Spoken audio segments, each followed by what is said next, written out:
When I bought the house, everyone told me it was too good to be true. A five-bedroom Victorian for less than half its value. Sure, it needed work. The paint peeled like sunburned skin.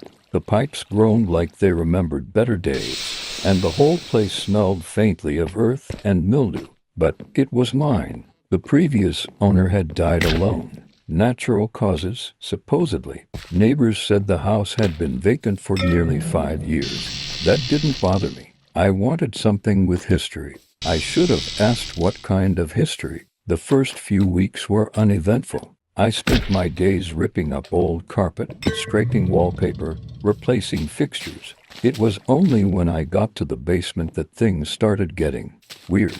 The basement was freezing, not just cool freezing. It didn't make sense. The rest of the house stayed at a normal temperature, but the air down there felt dense, like it pressed on my lungs. And there was this one wall far corner, concrete, discolored and cracked that always seemed just a little off. When I tapped it, it echoed, hollow and wrong. Curiosity eventually got the better of me. One Saturday, I took a sledgehammer and went to work. Behind the wall was a narrow hallway, maybe 4 feet wide, 8 feet long.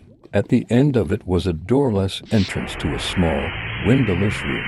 I stood there for a long moment, heart pounding, suddenly wishing I hadn't found it. A broken tricycle, a wooden doll with no eyes.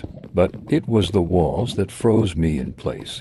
Scratched into the concrete were messages, layered over one another, like dozens of people had written the same thoughts again and again in different hands.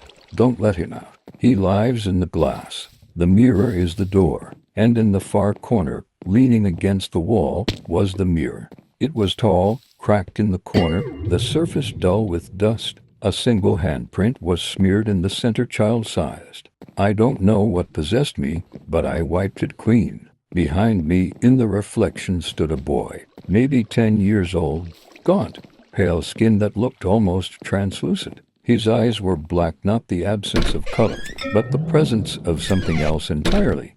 Something hungry,